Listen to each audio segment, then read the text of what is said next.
Now at 9, one library is creating a new way to teach children how to read. The BSU mask mandate has been lifted for over a month. The reactions from students and staff this far.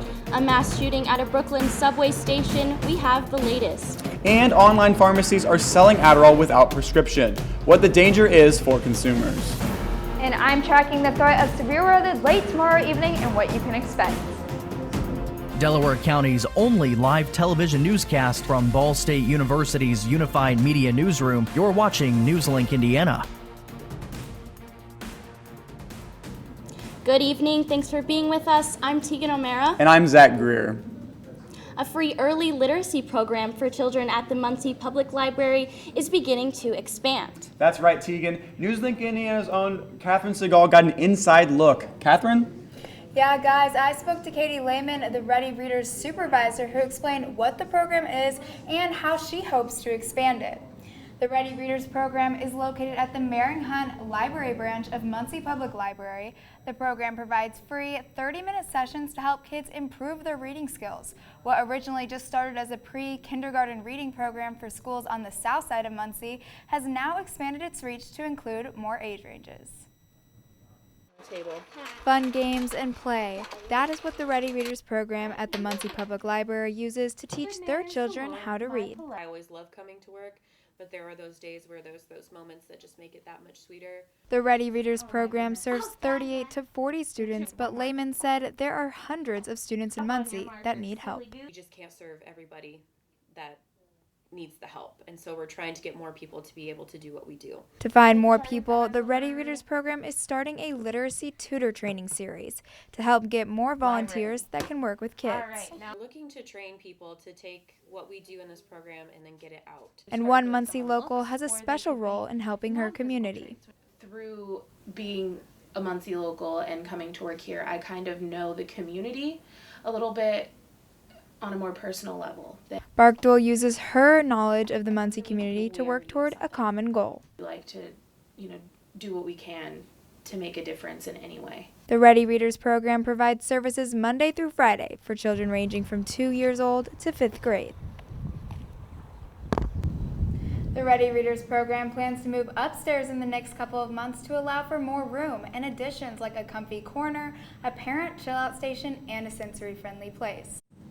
And guys, the Ready Readers program is not stopping there. They are planning to start their program in Illinois and eventually move to more of the Midwest. Lehman said she hopes they can become a national program one day. Thank you, Catherine. Hopefully these new readers will be able to enjoy the weather like I was able to today. Were you able to get out and enjoy this nice weather? Yeah, it was really, really nice. I'm really glad that it did not get rained on today. Hope, are we going to be seeing some rainy conditions for the next couple of days? Yeah, guys, I hope you enjoyed today because it was a beautiful day outside as we saw 70-degree weather. And right now we're starting to see some clouds starting to build throughout our viewing area. And winds are starting to increase as well as we see some winds coming from the south-southeast right now. And that will be fueling the severe weather threat for tomorrow. I'll be tracking rain showers tomorrow along with that severe threat late tomorrow evening along with breezy conditions for the day on Thursday. I'll have all of that coming up in my full weather forecast. Hope, thank you so much. Trucking company owner Mike Sodrell is not saying how big of a campaign check he's writing as he looks to emerge from a field of Republican candidates in the primary election for the Southern Indiana Congressional District.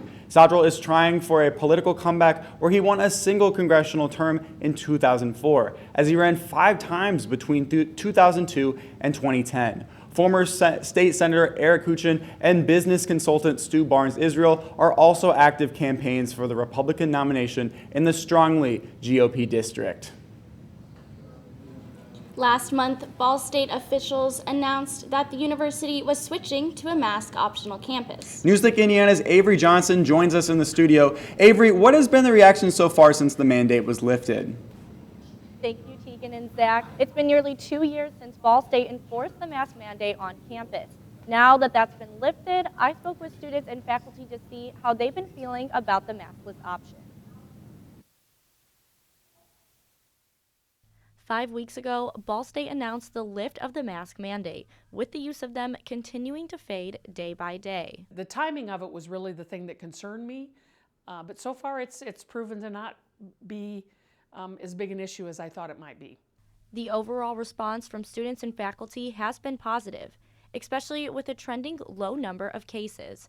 However, some students still recommend staying cautious. If they start rising by like, all right, 10 students have it now, then it's like, okay, we got to put them back on. We got to put a stop to it. But if not, then I'm fine with keeping them off.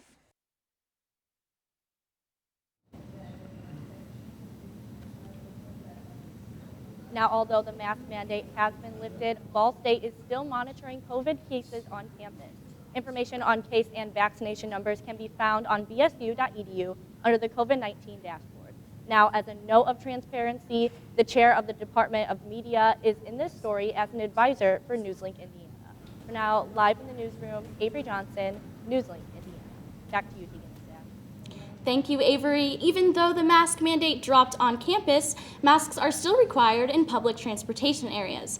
The White House says it's deciding whether to drop those mandates, and the CDC will release a framework for the decision this week. The federal public transportation mask mandate expires Monday unless the Biden administration extends it. Many U.S. airlines said they'd like the mask mandate to end, but cases are starting to go up in some parts of the country. Don't want to prejudge this. We want to look at what the evidence says and what the framework shows, and then use that as a decision-making tool. Of course, when it comes to traveling safety, location matters. The CDC says a trip to most countries in Europe would be very high risk right now. Even countries it classifies as low risk might have complications on the ground. That's how the CDC categorizes China, but Shanghai is under a strict COVID-19 lockdown. 10 people were shot in a mass shooting at a Brooklyn subway station during today's morning rush hour. A total of 29 people were hurt, but no one has life-threatening injuries. In addition to bullets, the injuries came from smoke inhalation, shrapnel, and panic. NYPD has located a wanted U-Haul van. Police said the suspect fired 33 times in a train when he put on what looked like a gas mask and then opened a canister from his bag. That caused smoke to fill the train. That's when witnesses say he started shooting people on the subway and platform. Authorities are searching for the suspect who rented the van linked to the scene. And President Biden discussed new steps being taken to lower gas prices. Poet Bioprocessing, a biofuel plant in Iowa, specialized in the creation of bioethanol. While there, the president announced that the Environmental Protection Agency will issue an emergency waiver to permit year-round sales of E15 gasoline. E15 gasoline sales are usually prohibited during the summer due to air quality concerns. A Ukrainian military official says as many as 22,000 people may have died in Mariupol. The latest estimate, as Mariupol remains surrounded and under siege by Russian forces. There have been unconfirmed recent reports of a possible Russian chemical attack on Mariupol. Meantime, Russian President Vladimir Putin said today that the peace talks with Ukraine are now at, quote, a dead end. I have no doubt the objectives are clear and the objectives are noble. I said that at the very beginning. I draw your attention to the fact that in my very first speech, in my address to the nation and the army, I stated the objectives. Some officials fear Putin could ramp up actions against the U.S. That's according to 4 sources with connections to recent intelligence assessments. They say these potential moves may include tampering with U.S. elections, although they add there is no proof plans are in the works. These sources say if Putin does so, it would be in response to the U.S.'s support of Ukraine. Last week, U.S. lawmakers were given briefs on Putin's potential actions, according to a separate source. The Office of the Director of National Intelligence has not commented on the assessments. Boeing says it will likely lose about 90 jet orders due to, quote, geopolitical issues related to Russia's invasion of Ukraine. The aircraft makers says it's not canceling the orders just yet, but placed them in an accounting limbo it uses when there are doubts about the likelihood of completing jet orders on its books. Boeing disclosed it today. It added 141 jets to that accounting classification last month. About 2/3 of those orders, or just over 90, are for 737 MAX jets that have been affected by the war in Ukraine and related economic sanctions.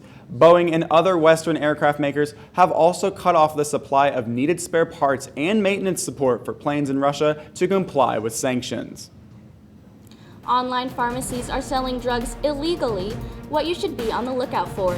And a retail giant closed another store. How many are left in the country after the break?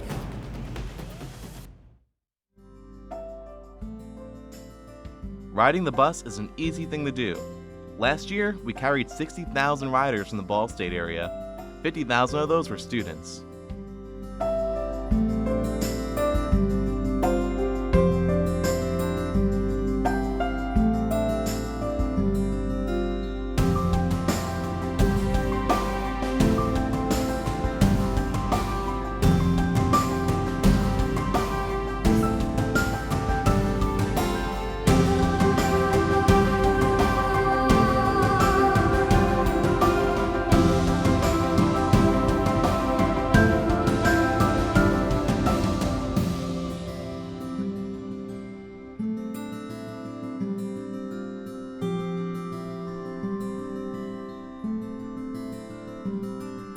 Anywhere you want to go, MITS will take you there.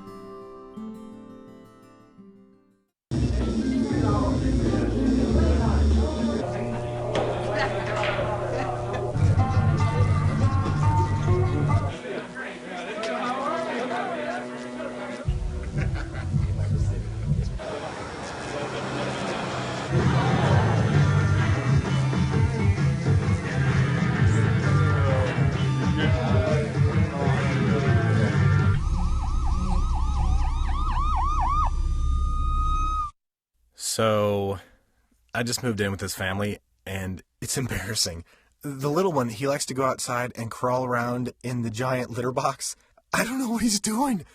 I mean, I was born and I knew how to use the litter box. Look at that! That's disgusting! Oh, poop already! You're making me nervous. Oh, okay, I can't look at this anymore. I really hope he grows out of this, for his sake. Welcome back. The FDA and the DEA are warning the public to be careful of fake Adderall. Some websites are illegally selling drugs without prescription. The websites are cubafarm.com and premiumlightsupplier.com. Officials say buying from an unsafe source could leave buyers with meds that are contaminated, counterfeit, expired, or otherwise harmful. If you have medicine from either website, the FDA says to throw them away and don't buy anything else from the sites. Adolescent drug overdose has been increasing in the United States. The cause is fentanyl. A new study published by the medical journal JAMA shows that teen drug overdose deaths have doubled from 2010 to 2021. Fentanyl was involved in more than 75% of those deaths in 2021. Researchers say the increase isn't because more teens are using drugs, it's because drug use is becoming more dangerous. Drug overdose deaths for all ages have reached record highs in the U.S. recently. Costco is ending its senior hours this week. Senior hours began early on in the pandemic to help those most vulnerable to COVID-19. Starting April 18th, people 60 years and older, healthcare workers, first responders will no longer have dedicated days and hours to shop. Costco tried to drop this option last July, but decided to reduce it from 5 days a week to just 2 days a week because COVID numbers were still rising. And another business is making big changes. Kmart is closing a location in Avenel, New Jersey, which means there will only be 3 Kmart stores left in the U.S. Kmart used to have over 2,000 stores nationwide, but like other retail stores, they have been pushed out by companies like Walmart, Target, and Amazon. Sears Holdings, which owned Kmart, filed for bankruptcy in 2018. Gas prices could start rising again soon. Crude oil prices rose back above $100 a barrel today. This came after OPEC showed its forecast for this year's Russian oil supply. The organization did upgrade its U.S. oil production projection for this year, but the oil coming from the U.S. does not make up what is being lost from Russia's oil production. In fact, the extra U.S. oil is expected to be less than half the amount of barrels lost from Russia. Along with gas, Americans might be seeing price increases in other areas. Inflation has recently hit a high not seen since the Reagan administration. According to the latest data of the Bureau of Labor Statistics, the Consumer Price Index increased 8.5% for the year. That's higher than the reading from February that was 7.9%. We haven't hit a high like that since December of 1981. And transitioning over to weather, I really hope that we can finally start seeing some increase in temperature. Hope, what do you got for us? Well, unfortunately, we will see a decrease in temperatures, but we saw a high of 70 degrees today. All of that and more coming up after the break.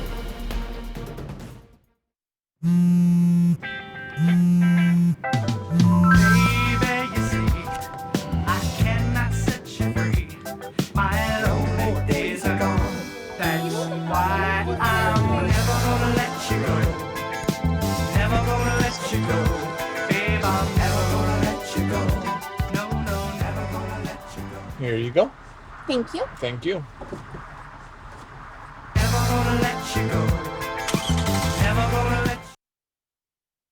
I think it's just vapor with flavor. It won't hurt my kid like cigarettes, right? Vaping is safer than smoking, isn't it? There's really not even that much nicotine in them, right? My kid? My kid knows it's dangerous. Get your head out of the cloud. Today, nearly 8,000 kids will start vaping, maybe even yours. Learn about the dangers at talkaboutvaping.org. Emotes say a lot, but they can't say it all. Think your guildmate is struggling? Try these dialogue options.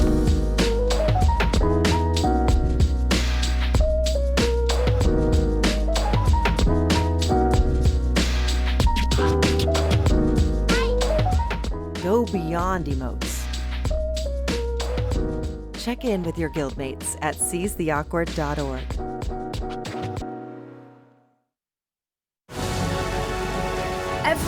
Every day, millions of people are connecting.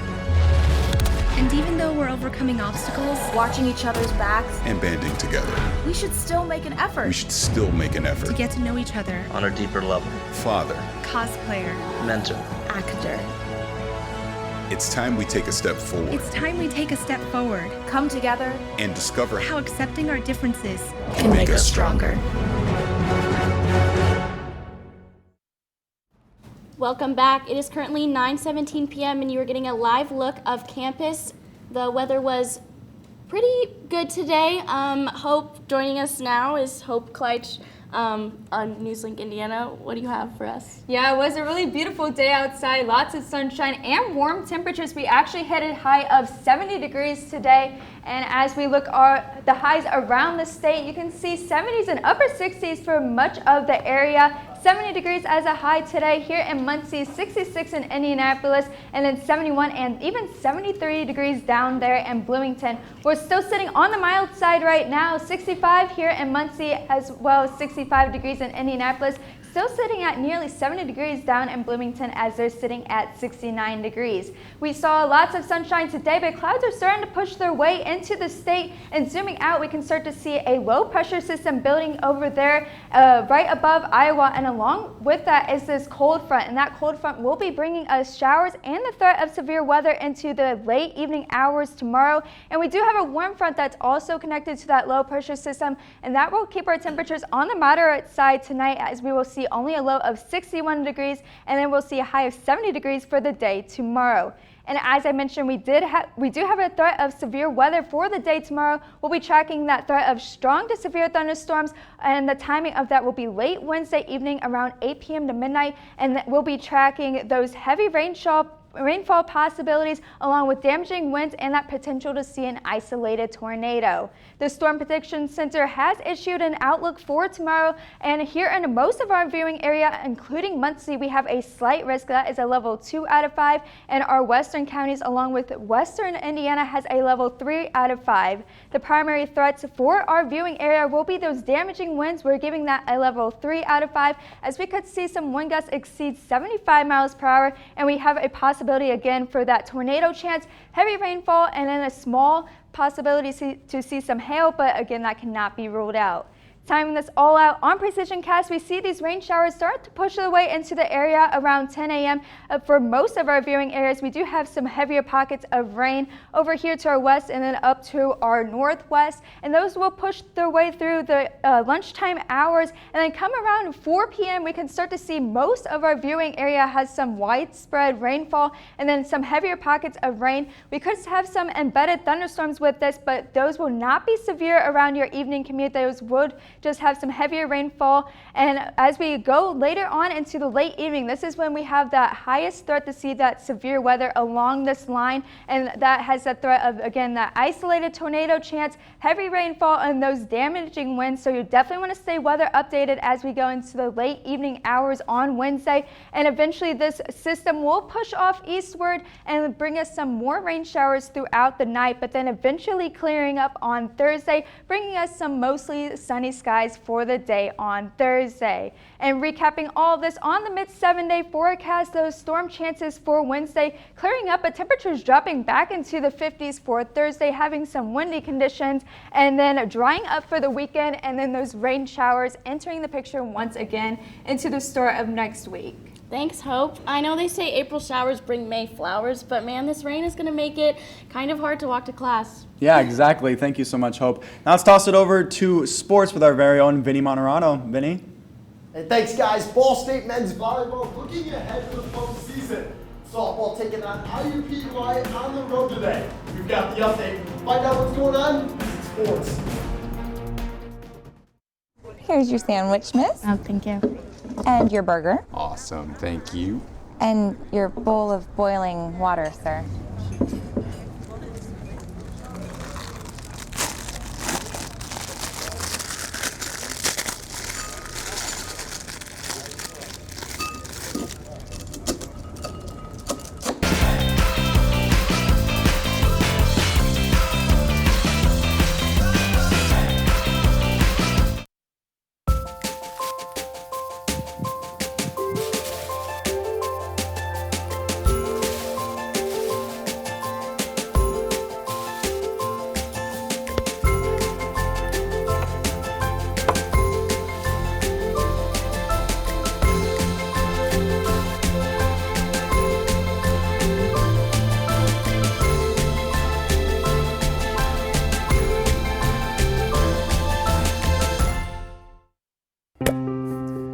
After retiring from the NFL, I've been able to spend a lot more time coaching my daughter's basketball teams. It's something I love to do. Through our games and our tournaments, we see all types of coaching, good and bad. And it begs the question, do we really know who's coaching our kids? Do they have the proper training and screening it would take for me to be comfortable with my daughters playing for that coach?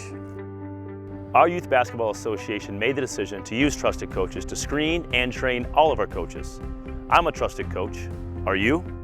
So if one cat has 4 kittens who reproduce every 6 months, how many cats will there be in 5 years? Who's got it? Is this... What is that? Seriously? Who threw that? Cats are terrible at math, but they sure do multiply. Please spay, neuter, and adopt. The solution is 10.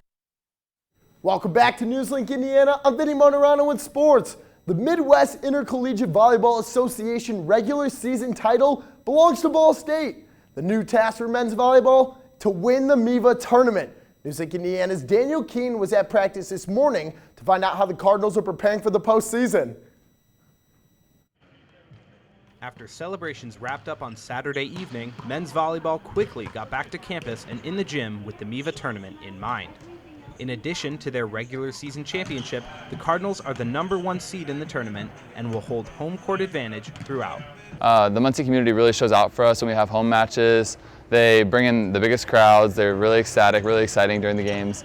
They're really just like supportive of the team, and we like to show out for them too. So whenever they're here, it helps us play better. Ball State has an 11-1 overall record this season at Worthen Arena, only dropping 1 match to Loyola Chicago February 19th. This is their most wins at home since 2018, including back-to-back upset victories over then #1 Hawaii January 29th and 31st. That's huge for us. We know no matter who comes in this gym, as we've seen throughout the whole year, like we can be successful against the top teams when we're playing in Worthen. While Ball State will be on the Worthen Arena court rather than the Dr. Don Shondell practice facility court, head coach Donan Cruz said it won't be much of a change. Cruz said it's important for the Cardinals to stay focused on their next matchup in the first round. Maybe some of preparation going into Shondell versus being out here in Worthen based on the venue we're going to play in and kind of depth perception type things. But yeah, we'll keep it pretty simple and there's no need to put any more pressure on any match than is necessary. We just prep the same way we've been doing since last September, only now there's a different type of group and a different mentality in this group now, so I think the guys are in a good place. The Cardinals will face off against Quincy University in round 1 of the MIVA tournament, April 16th at 7 p.m. In Muncie, Daniel Keene, NewsLink, Indiana. And keeping focus on the volleyball court, Ball State men's volleyball standout Quinn Isaacson earning the MIVA Defensive Player of the Week honor today. Isaacson earning the award after recording 16 digs in their final 2 regular season matches. He had 11 digs against the Purdue-Fort Wayne Mastodons in the final game. On Saturday, the nation's leader in assists had an impressive 46 assists in order to help the Cardinals move past Purdue-Fort Wayne and capture Ball State's first MIVA Conference regular season championship since 1997. Swinging out to the diamond, Ball State softball in action earlier today against IUPUI Jaguars. The Cardinals starting out hot on the road, scoring the first 3 runs of the game, but IUPUI answered quickly with 2 of their own in the first inning. IUPUI ended up running away with the 8-3 victory. Ball State will look to bounce back on Friday as they make the trip out to Toledo to face the Rockets in 3 games over the weekend. Thank you, Vinny. Up next, we'll show you one celebrity's new shoe with Nike. And a final look at weather after the break.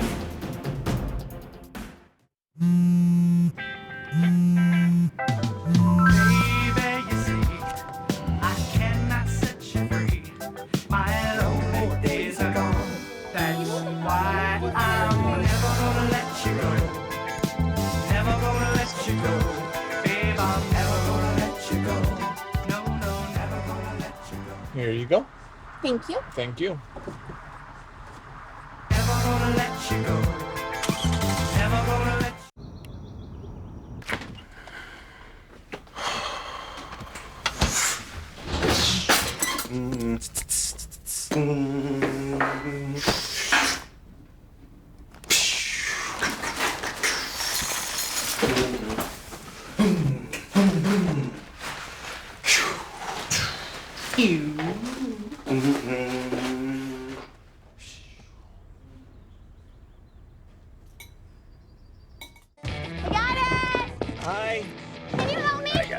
Thank you. No problem.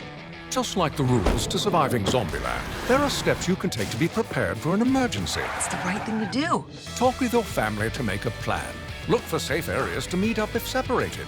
And stock up on supplies. It's never too early to get prepared, so start now. Right now?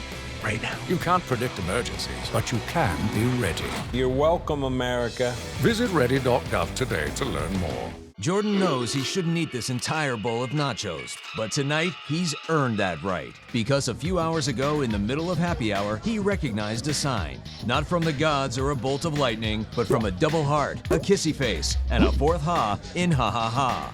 That's when Jordan knew he was buzzed. So when it was time to go, he got a ride home instead of driving.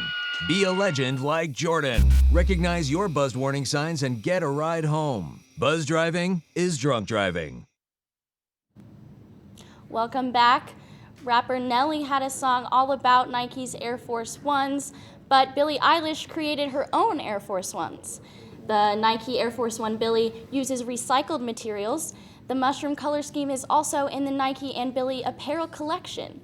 The shoes and the clothes all get released April 25th.